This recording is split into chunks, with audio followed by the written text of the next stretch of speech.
നരേന്ദ്രമോദിക്ക് പിന്തുണയുമായിട്ട് ഇന്ത്യൻ പാർലമെൻറ്റിൽ ഉണ്ടാകുമെന്നുള്ള മഹത്തായ ആരവമാണ് ഇന്ന് എറണാകുളത്തു നിന്നും ഇന്നലെ തൃശ്ശൂരിൽ നിന്നും ഈ കേരളത്തിലാകമാനം ഉയർന്നുകൊണ്ടിരിക്കുന്നത്.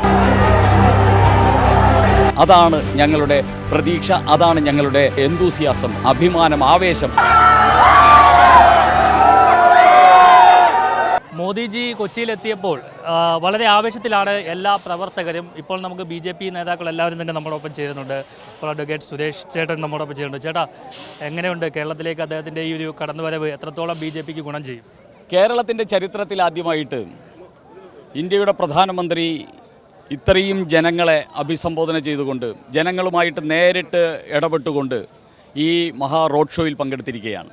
എറണാകുളത്ത് നമ്മൾ കാണുന്നു, ഇതിനു മുമ്പ് യുവം പരിപാടിയിൽ 10,000-കണക്കിന് ആൾക്കാരുടെ റോഡ് ഷോയിൽ അദ്ദേഹം ഇറങ്ങി നടന്ന് പ്രവർത്തകരെ അഭിസംബോധന ചെയ്യുന്നതും പ്രവർത്തകരുമായിട്ട് ബന്ധപ്പെടുന്നതും കണ്ടു.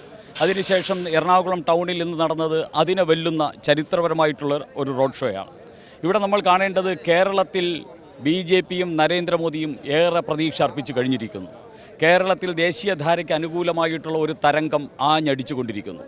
അദ്ദേഹം റോഡ് ഷോയിൽ പങ്കെടുത്തതിലൂടെ മാത്രമല്ല, അദ്ദേഹത്തെ സ്വീകരിക്കാനായിട്ട് എയർപോർട്ടിലും അതോടൊപ്പം തന്നെ അദ്ദേഹം പങ്കെടുക്കുന്ന പരിപാടിയുടെ സ്ഥലങ്ങളിലും എത്തുന്ന സമൂഹത്തിൻ്റെ വിവിധ ഭാഗങ്ങളിൽ നിന്നുള്ള ആൾക്കാരുണ്ട്.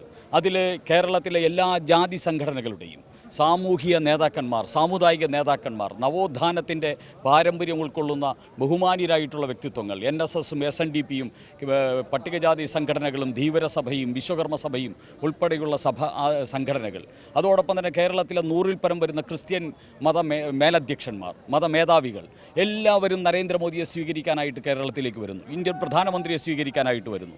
ഇത് കേരളത്തിലെ മാറുന്ന കേരളത്തിൻ്റെ പുതിയ മുഖമാണ്.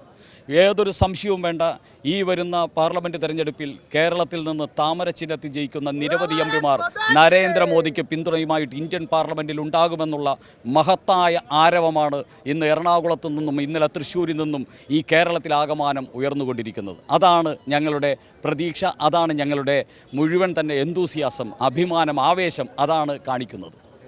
ഹരിചേട്ടാ, എന്ത് തോന്നുന്നു? ശരിക്കും പറഞ്ഞു കഴിഞ്ഞാൽ ഇപ്പോൾ ഇവിടെ സൂചിപ്പിച്ച പോലെ കുറഞ്ഞ സമയം കൊണ്ട് ആണ് നമുക്ക് ഇദ്ദേഹത്തിൻ്റെ നിരവധിയായിട്ട് പരിപാടികൾ. ഇപ്പോൾ നാളെ നടക്കാൻ പോകുന്നത് 2-3 പരിപാടികളാണ് അദ്ദേഹം എല്ലാ സ്ഥലത്തും. ശരിക്കും പറഞ്ഞാൽ SPG ഒക്കെ ചോദിക്കുന്നതനുസരിച്ചിട്ട് ഈ സമയത്ത് സാധിക്കുമോ, അല്ലെങ്കിൽ അതുപോലെ ആളുകൾ വന്നുകൊണ്ടിരിക്കുകയാണ്. അപ്പോൾ അവരുടെ ആവേശത്തെ നമുക്ക് തള്ളിക്കളയാൻ പറ്റില്ല. ആ ജനങ്ങളുടെ ആവേശം കൊണ്ട് പ്രവർത്തകരും, ഇത് പ്രവർത്തകർ മാത്രമല്ല, ജനങ്ങളുടെ ആവേശം കൊണ്ട് ഇപ്പോൾ പ്രവർത്തകരാണ് വളരെയധികം ഇരട്ടി ആത്മവിശ്വാസത്തോടെ മുന്നോട്ട്. യാതൊരു സംശയവും വേണ്ട, ചരിത്രത്തിൻ്റെ ലിപികളിൽ എഴുതാൻ പോകുന്ന നാളുകളാണ് ഇനി കേരളത്തിൽ വരാൻ പോകുന്നത്. എന്തായാലും വലിയ ആവേശത്തിൽ തന്നെയാണ് ഇപ്പോൾ BJPയുടെ നേതാക്കന്മാരെല്ലാവരും തന്നെ. ഇപ്പോൾ നരേന്ദ്രമോദിയുടെ രൂപസാദൃശ്യവുമായി എത്തിയ ആൾ ഇപ്പോൾ അവരോടൊക്കെ ഒപ്പം നിന്നുകൊണ്ട്, അതായത് കുട്ടപ്പൻചേട്ടൻ അവരോടൊക്കെ ഒപ്പം നിന്നുകൊണ്ട് ഫോട്ടോയ്ക്ക് പോസ്റ്റ് ചെയ്യുകയാണ്. ആ ദൃശ്യങ്ങളാണ് നമുക്കിപ്പോൾ കാണാൻ കഴിയുന്നത്. ഇപ്പോൾ സന്ദീപ് വചസ്പതി നമ്മോടൊപ്പം ചേരുന്നുണ്ട്. സന്ദീപേട്ടാ, പ്രധാനമന്ത്രിയുടെ ഈ വരവ് എത്രത്തോളം കേരളത്തിൽ BJPക്ക് ഗുണം ചെയ്യുന്നുണ്ട്? അല്ല, തീർച്ചയായിട്ടും. കാരണം പ്രധാനമന്ത്രിക്ക് കേരളത്തോടുള്ള കരുതലിൻ്റെയും സ്നേഹത്തിൻ്റെയും ഒരു പ്രകടനമാണ് ഈ തുടർച്ചയായിട്ടുള്ള വരവുകൾ. നമുക്കറിയാം, നരേന്ദ്രമോദിയെ പിന്തുണയ്ക്കുന്ന ഒരു ജനപ്രതിനിധി പോലും കേരളത്തിൽ നിന്നില്ല. പക്ഷേ എന്നിട്ടും കേരളത്തോട് യാതൊരു വിധമായ വിവേചനവും കാണിക്കാതെ കേരളത്തിൻ്റെ ചരിത്രത്തിൽ ഏറ്റവും കൂടുതൽ പദ്ധതികൾ നടപ്പായിട്ടുള്ള നരേന്ദ്രമോദി കേന്ദ്രം ഭരിക്കുമ്പോഴാണ്. കേരളത്തിൽ നിന്ന് 7 കേന്ദ്രമന്ത്രിമാരുണ്ടായ ഒരവസ്ഥയുണ്ടായി. എന്നിട്ട് പോലും നടക്കാത്ത പല കാര്യങ്ങളും നരേന്ദ്രമോദി ഭരണത്തിലിരുന്നപ്പോഴാണ് നടന്നത്. അപ്പം തീർച്ചയായിട്ടും ആ ഒരു സ്നേഹം ജനങ്ങൾക്ക് നരേന്ദ്രമോദിജിയോടുണ്ട്. അതിൻ്റെ പ്രകടനമാണ് നമ്മളിപ്പോൾ ഇവിടെ കണ്ടത്. ഇവിടെ വന്ന് എല്ലാവരും BJPയുടെ മെമ്പർഷിപ്പ് ഉള്ളവരൊന്നുമല്ല, സാധാരണ ജനങ്ങളാണ് വന്നത്. അപ്പോൾ കേരളത്തോട് ഒരു വിവേചനവും കാണിക്കാത്ത ഒരു പ്രധാനമന്ത്രി, വികസനത്തിൻ്റെ കാര്യത്തിലായാലും പദ്ധതികൾ നൽകുന്ന കാര്യത്തിലായാലും എല്ലായ്പ്പോഴും ചേർത്ത് പിടിക്കുന്ന ഒരു പ്രധാനമന്ത്രിയോടുള്ള കരുതലാണ് ജനങ്ങൾ ഇപ്പോൾ കാണിക്കുന്നത്. തീർച്ചയായും തെരഞ്ഞെടുപ്പിൽ പ്രതിഫലിക്കുന്നത് തന്നെയാണ് BJP കരുതുന്നത്.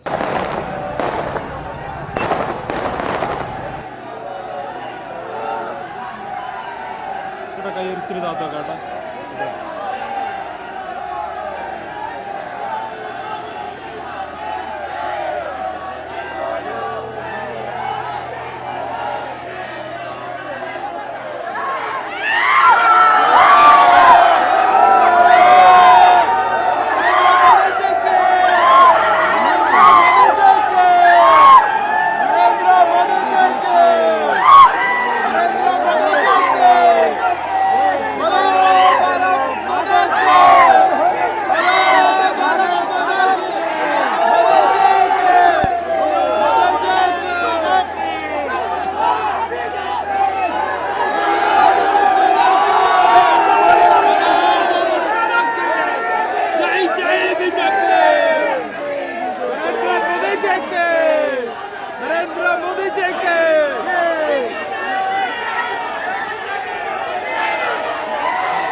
നരേന്ദ്രമോദിജിയുടെ ഈ ഒരു കേരള സന്ദർശനം, പ്രധാനമന്ത്രിയുടെ സന്ദർശനം കേരളത്തിൽ ഒരുപാട് ഗുണം ചെയ്യും എന്നുള്ള കാര്യമാണ് എല്ലാ നേതാക്കന്മാരും ഇപ്പോൾ പ്രതികരിക്കുന്നത്. കൊച്ചിയിൽ നിന്നും മിഥുൻ എൻ വർഗീസിനോടൊപ്പം ആർ പിയൂഷ്, മറുനാടൻ TV, കൊച്ചി.